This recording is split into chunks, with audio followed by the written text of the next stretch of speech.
कि आप जल्दी ही अयोध्या पहुंच जाएंगे। तुमसे यही रीति होता नहीं।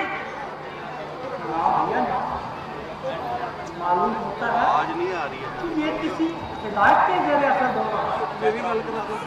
बस महाराज, सिर्फ इतना ही, आप जल्दी ही अयोध्या चले जाएंगे। हुआ दिल किसी बहुत बड़े रंजों का पेट से वही कर रहा है। हर हर के उजड़े से और शांत दिखाई देते हैं। बाजार अयोध्या नगरी के सुनसान दिखाई देते हैं। मालूम नहीं विधाता ने क्या खेल रचाया है में। इन जगहों पे कहां सोता था, शमशान दिखाई देते हैं। कष्टों को किस तरह से सहन करें? बहन, पतिव्रता स्त्री के लिए पति के चरणों में ही सुख दुख सुख में बदल जाया करते हैं। स्त्री को पति के चरणों में ही सुख और आनंद की प्राप्ति होती है। मन के हारे हार है, मन के जीते जीत। शासन कैसे चलाओगे? ना करो अपने इतना बर्बादार बेटे के घायल दिल को और घायल न करो। जिसकी किस्मत में ही रोना लिखा है वो हमारे नहीं तो क्या करो।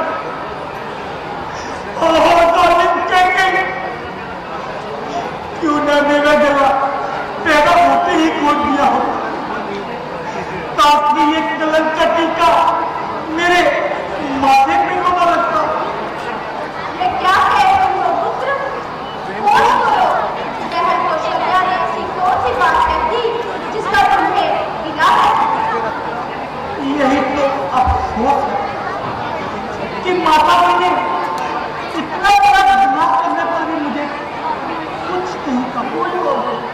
अगर मेरी किसी शर्त पर तुम्हें दुख पहुंचा हो तो मुझे माफ कर देना। मेरे लिए तुम्हें और राम में कोई फर्क नहीं। हाँ, अगर तुम्हारी यही इच्छा है तो जाओ, तुम भी कोशिश करके देख लो। मगर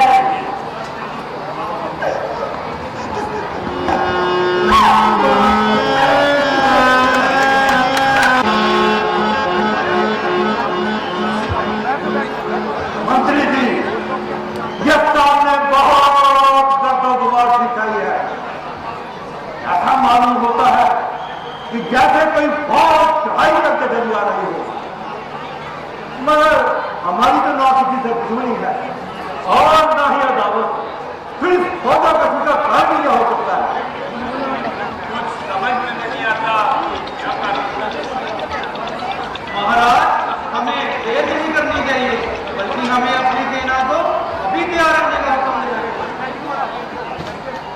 महाराज, भारत अयोध्या से फौजा लश्कर लेकर आ रहे हैं।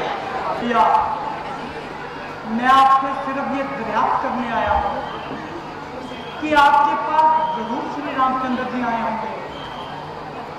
आपको उनका कुछ पता मालूम होगा। झूठी तकदीर को मनाने की कोशिश कर रहा हूं। अपनी माता के लगाए हुए दाग को आंसू से धोने की कोशिश कर रहा हूं। यानी भैया राम और लक्ष्मण को वापस अयोध्या में आने का यत्न करने आया। क्या आप मेरी कुछ सहायता करेंगे? भैया भगत, दस रंग की क्षमा चाहता हूं। मैंने सोचा कि आप कोई चढ़ाई करके चले जा रहे हैं। थूको सब मिलके मेरे मुंह पे थूको।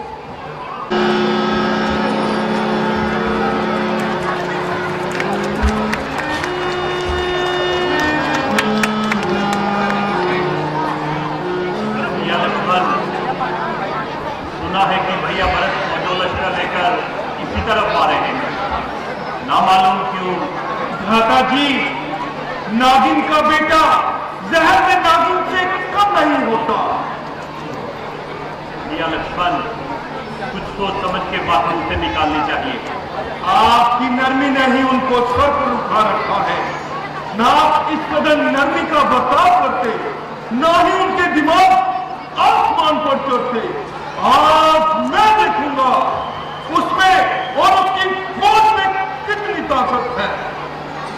माता पिता को छोड़ा, घर बाहर छोड़ा, यहां तक कि अयोध्या छोड़ दी, मगर उस जालिम को फिर भी समझ न आया। उसको हमारा जंगलों में रहना गवारा न हुआ। नतीजा ये नहीं है कैद नहीं की हर करनी का, नतीजा ये नहीं है लक्ष्मण की सर्दी करनी का। भले आप न माने मगर कहना ही पड़ता है। नतीजा ये भुगत है आपकी भ्राता जी नरमी का। भैया लक्ष्मण, हो सकता है कि प्रिया भरत की नीयत ठीक ही हो, इसलिए हमें आने से पहले किसी बात का अंदाजा लगा लेना दुरुस्त नहीं होता।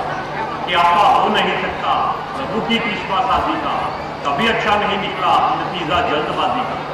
भ्राता जी, आज तक हमेशा आपका हुक्म मानते आए हैं। आपने बन जाना कबूल किया, मैंने इनकार नहीं किया। माता कौशल्या की हालत अपनी आंखों से देखकर भी मैं चुप रहा। माता सीता जी को महलों से निकले और वन में ठोकर खाते देखकर भी मैंने उस तक ना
मगर क्यों?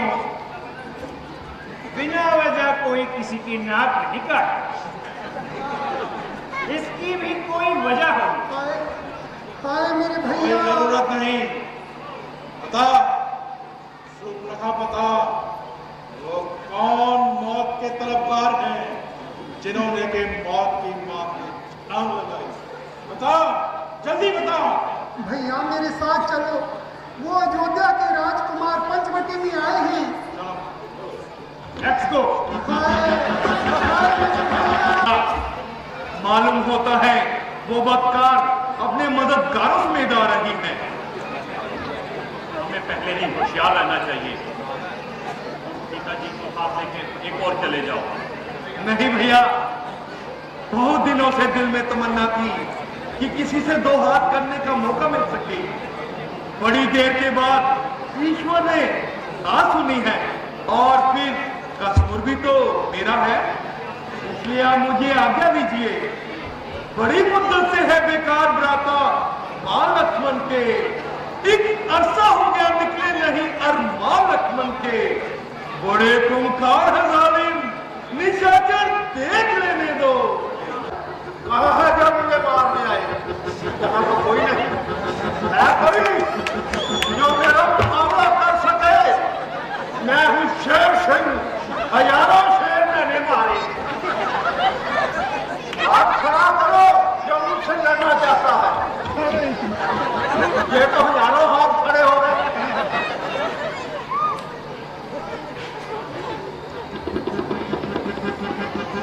यहाँ तो कोई भी नहीं।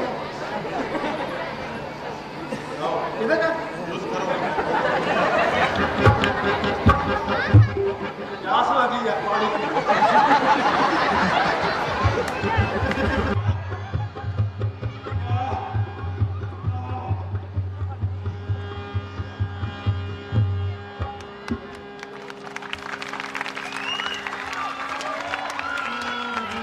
और चांद को सूरज कौन बना सकता है? आसमान चाहूं तो पृथ्वी पे गिरा सकता हूं और पानी में चाहूं तो लगा सकता हूं। मैं हूं तूफान, बिना दूं जब तो सारे संसार को मिट्टी में मिला सकता हूं। अभी जिंदा न रहा, नजर मिलाई जिसने, कैसे फूट दिया हाथ खाई जिसने। महाराज, दुनिया जानती है कि आप जैसा महाप्रतापी, महाविद्वान और क्षिपल दुनिया में आज तक पैदा नहीं हुआ। आपका एक बहादुर दुनिया के लाख लाख बहादुरों पर फतेह पा सकता है। महाराज, इस पर भी आपके मुकाबले में आने की जरूरत नहीं कर सकते, क्योंकि आप सिब्बत। पिताजी, जब तक मेघनाद जिंदा है, आपका इकबाल चांद और सूरज की तरह चमकता रहेगा। भैया, राम और लक्ष्मण जो अयोध्या के राजकुमार बताते हैं आए हैं, और साथ में भैया अपनी धर्मपत्नी सीता को भी लाए हैं। मैंने सोचा भैया किसी तरह उसे भगा ले जाऊं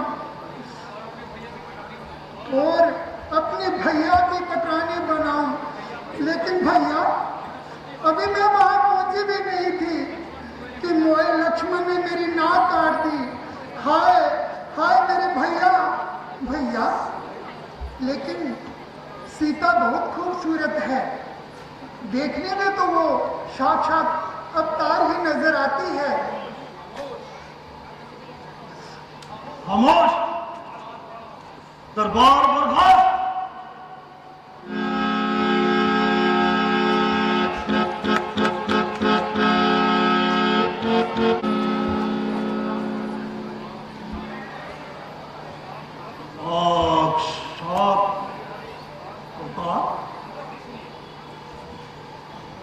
मगर इसलिए आखिर भगवान को अवतार धारण करने की ऐसी कौन सी जरूरत है? किसकी प्रार्थना पर, किसकी इंतजाम पर? आज दुनिया में और कौन है जिसके लिए भगवान को इतना परेशान होना पड़ा? और कौन है जो स्वर्गलोक पर फतेह पा सकता है? और कौन है जो भगवान की पूजा के बदले दुनिया को अपनी पूजा करने पर मजबूर कर सकता है? मैं हूं। ये सब कुछ फकत मैं ही कर सकता हूं।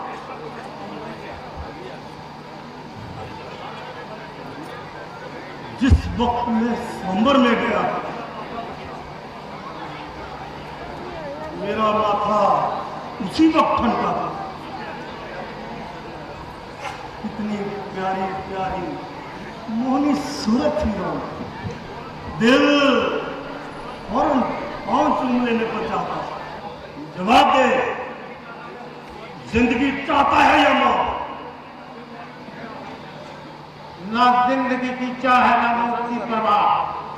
सोच है तो सिर्फ इतनी कि इस काम का अंजाम आपके हक में अच्छा नहीं होगा। अगर आवाज में कामयाबी हुई तो अंजाम भी अच्छा नहीं होगा। महाराज, पूरे कामों का अंजाम कभी अच्छा नहीं होता।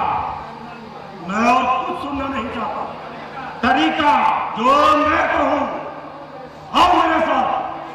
चलिए महाराज। बेहतर व आधुनिक पसंद के लिए याद रखें Ragi home decor, care of Ragi distributors and promoters, ward number 11 near novelty mall, Mamoon road, Pathankot. Contact us on 95400 6113.